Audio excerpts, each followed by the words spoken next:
রান্না শেষ করে আমি গেলাম কলতলায় স্নান করতে। বুঝতে পারলাম ওই তো বড় ভাসুর টিনের ফুটো দিয়ে উকি দিচ্ছে। কাল সারা দিনও তো পাইনি, রাতে তুমিও ক্লান্ত ছিলে। যা করার তাড়াতাড়ি কর, নইলে ঝামেলা হবে। খড়ের গাদার পিছে বিদেশি বেলুন নিয়ে চলে আসিস, আমি ওখানেই থাকব। এই দুর্গাপুজোতে বনিদি বাড়ির পারিবারিক ঘটনা দেখে আমার চোখ ছানা বড়া হয়ে গেল। আমার নাম অপর্ণা, বয়স ৪২, কিন্তু আমাকে দেখে সেটা কেউই বলতে পারবে না, কারণ রূপ চপরচার কারণে বয়সের ভার বোঝা যায় না। আমি সামান্য স্বাস্থ্যবান, মুখে বলিরেখার চিহ্ন নেই বললেই চলে। লম্বা কালো চুল খোপা করে বাঁধি, পুজোর দিনগুলোতে আবার খোলা রেখে সাজি।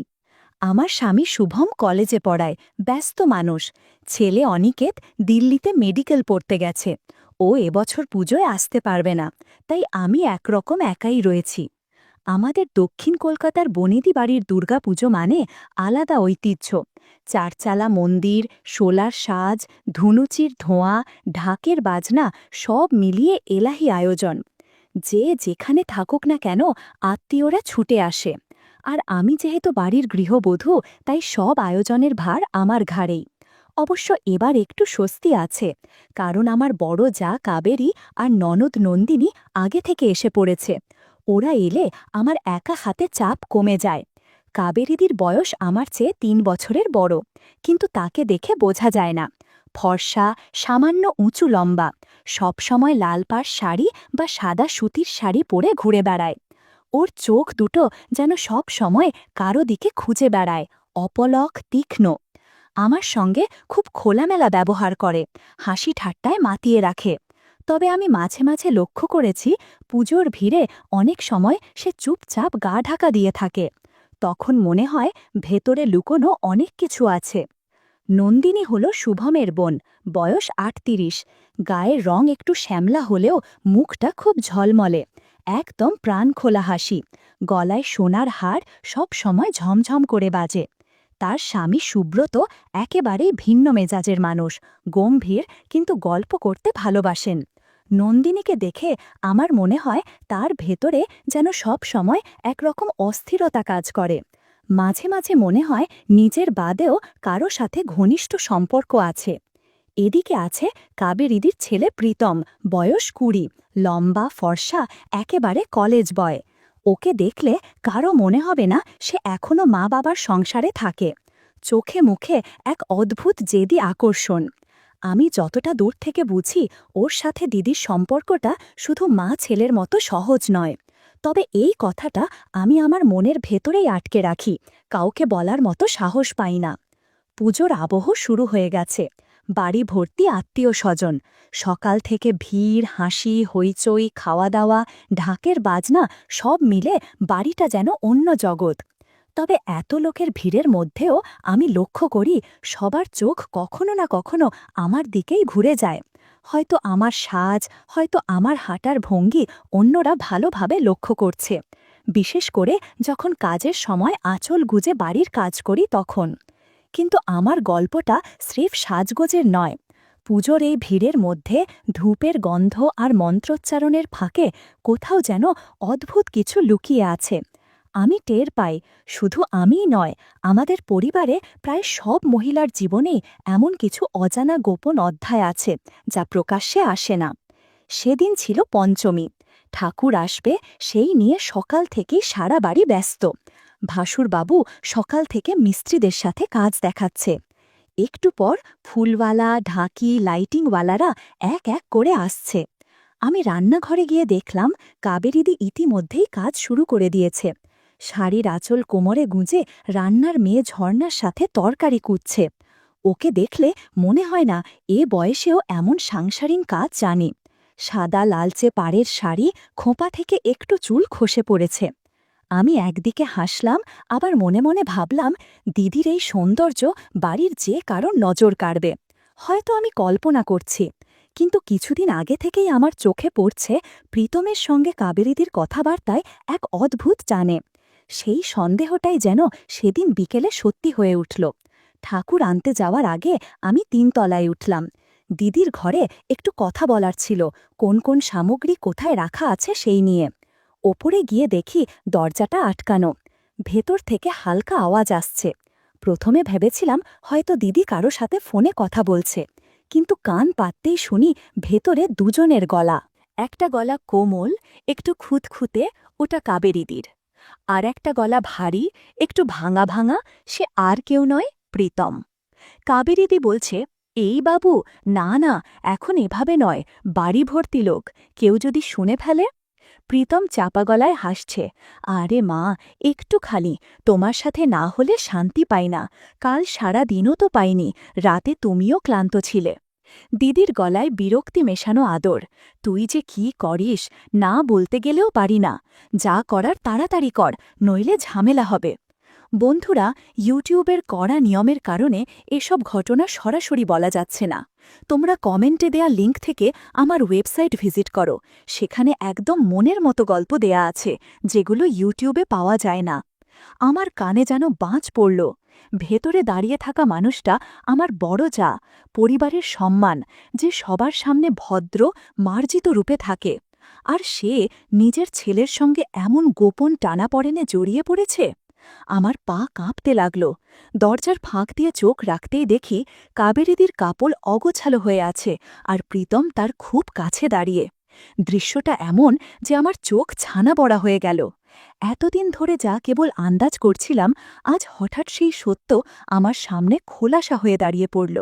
কিছুক্ষণের জন্য আমি ভেতরে ঢুকে চিৎকার করতে চেয়েছিলাম, কিন্তু পুজোর বাড়ি, লোক ভর্তি, এরকম করলে কেলেঙ্কারি হবে, যে কারো মুখ দেখানো যাবে না। আমি সিঁড়ি বেয়ে নেমে এলাম। বুকের ভেতর থুপথাপ করছে, কারো সাথে কথা বলতে পারছিলাম না।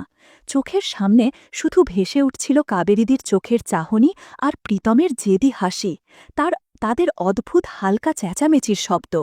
রান্নাঘরে এসে দেখি নন্দিনী বসে আছে। ওর পরনে সবুজ জামদানি, খোলা চুল কাঁধে পড়েছে, মুখে টকটকে লাল লিপস্টিক, গলায় মুকুটের মতো সোনার হার। আমাকে দেখে হেসে বলল, কী রে অপর্ণা, এত চুপচাপ কেন? পুজোর বাড়ি, অথচ তোকে খুব অস্থির লাগছে।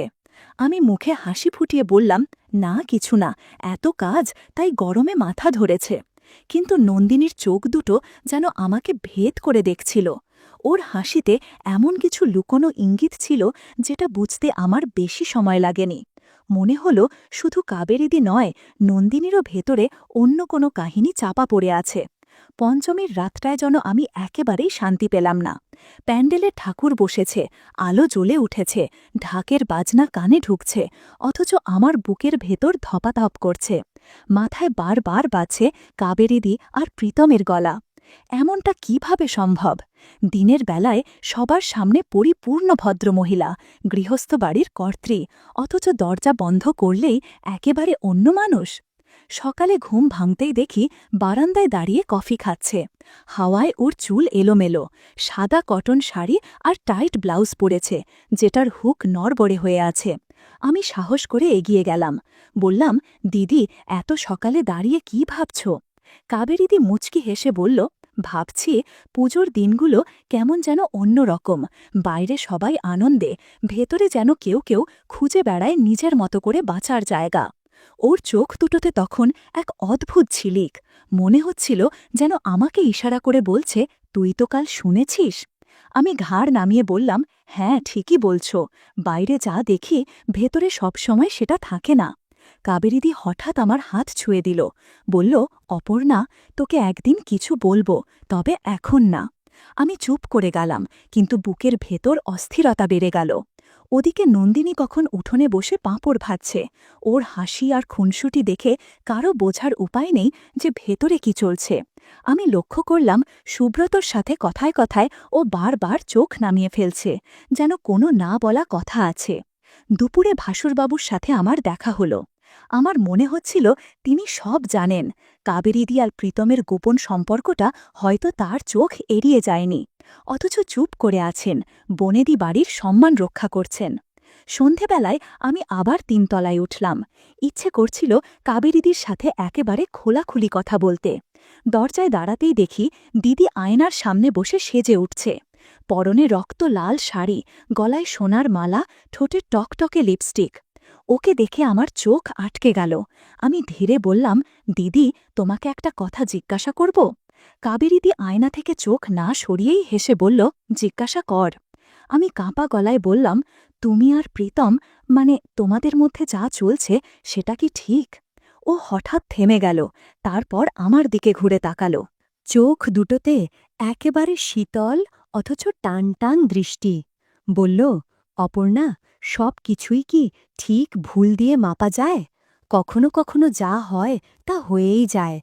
তুই যদি আমার জায়গায় থাকতিস বুঝতে পারতিস। আমার বুক কেঁপে উঠল।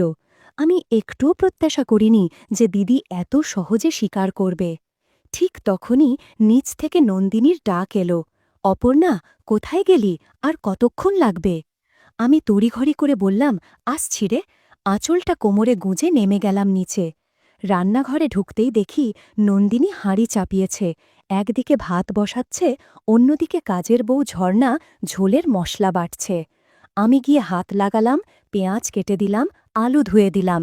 ভ্যাপসা গরমে ঘাম ঝরছিল, চুলগুলো গালের পাশে এসে পড়েছিল।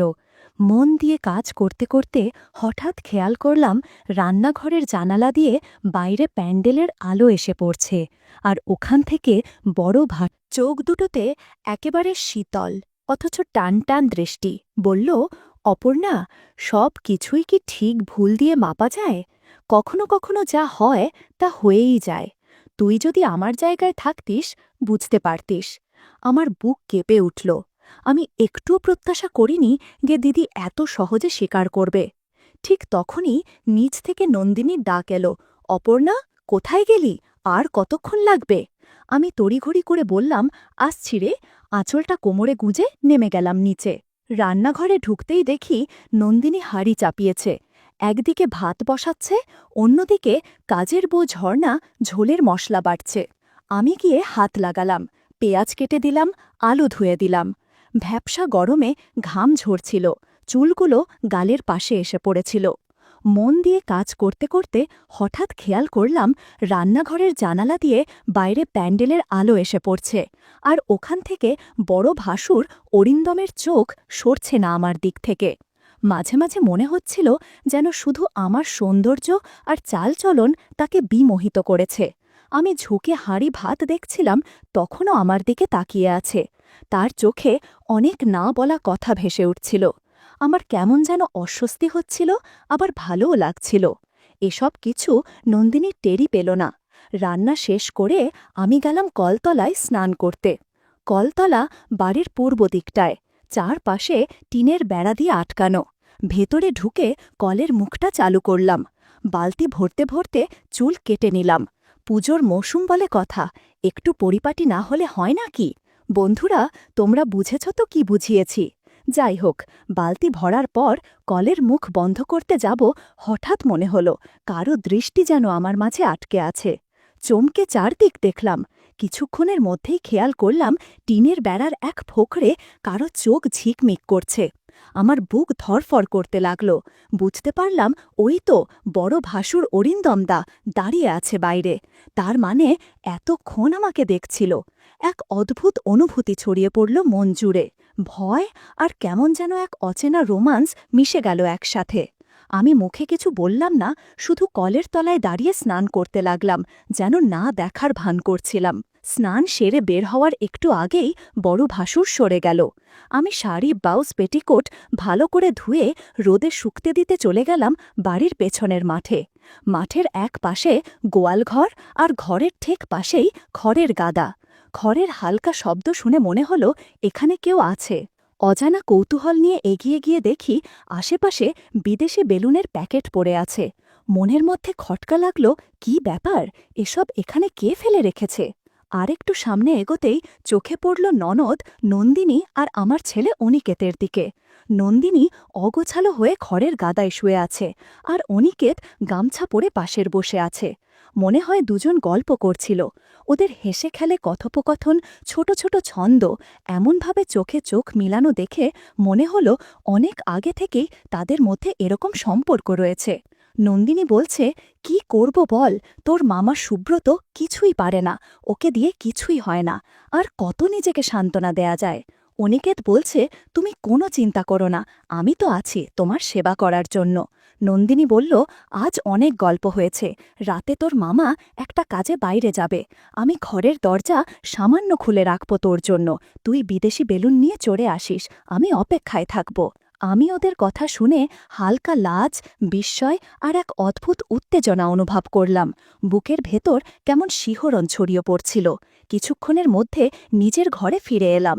এই বনেদি বাড়িতে পুজোয় সবাই কাউকে না কাউকে নিয়ে ঠিক ব্যস্ত সময় পার করছে, আর আমার স্বামী এই পুজোতে ছুটিই পেল না। ঘূর্ণিঝড়ের মতো কেটে গেল ষষ্ঠীর দিনটা। সেদিন রাতে খাওয়া দাওয়া শেষ হয়ে গেলে অতিথিরা ধীরে ধীরে নিজেদের ঘরে চলে গেল। বাড়ির ভেতরটা তখন নিস্তব্ধ, শুধু দূরে কোথাও মৃদু ঢাক বাজছিল, বাতাসে ধুনোর গন্ধ লেগেছিল। আমি নিজের ঘরে ঢুকে দরজা ভেজালাম। টেবিল ল্যাম্পের হলদে আলোয় ঘরটা নরম আবেশে ভরে উঠল। সারা দিনের ব্যস্ততার পর পরনে হালকা ফুলেল প্রিন্টের ম্যাক্সি, চুল খোলা, খালি পায়ে আমি খাটের ধারে বসেছিলাম। ঠিক তখনই হালকা কটকট শব্দে দরজা খানিকটা সরল। আমি চমকে তাকালাম, দেখলাম অরিন্দম দাঁড়িয়ে। দিনের আলোয় যেরকম ভাসুরের গাম্ভীর্য, সেই মানুষটার চোখে তখন অন্য এক দৃষ্টি। আমার বুক কেঁপে উঠল। আমি নিচু স্বরে বললাম, আরে অরিন্দমদা, আপনি এখন? কিছু লাগবে নাকি? না, মানে কিছু বলবে নাকি? অরিন্দম এগিয়ে এসে দরজা আটকিয়ে দিল। মৃদু স্বরে ফিসফিস করে বলল, আমি জানি তোমার বর এই পুজোতে আসতে পারবে না, আর স্বামী ছাড়া পুজোর আসল আনন্দ উপভোগ করা যায় না। তার চোখে যে আকুলতা, তাতে আমি আর কিছু বলতে পারলাম না। আমার নিঃশ্বাস কাঁপছিল। ল্যাম্পের আলোয় ওর ছায়া কাছে আসতেই ঘরটা আরও গুমোট হয়ে উঠল। অরিন্দম আমার কাছে এসে থেমে দাঁড়াল। আমাদের চোখে চোখ আটকাল। কোনো শব্দ ছিল না। আমি অনুভব করছিলাম সারাদিনের ক্লান্তির সঙ্গে মিশে গোপন আকাঙ্ক্ষা মাথা তুলছে। বাইরে দূরে কোথাও ঢাক বাজছিল, শঙ্খধ্বনি ভেসে আসছিল, আর ভেতরে আমার ঘরের চার দেওয়াল নিঃশব্দে সাক্ষী থাকছিল আমাদের নিচ্ছুপ ঘটনার। সেই ষষ্ঠীর রাত যেন আমার জীবনের ক্যালেন্ডারে আলাদা হয়ে লেখা রইল, বড় ভাসুর আর আমার গোপন আবেশে মোড়া রাত।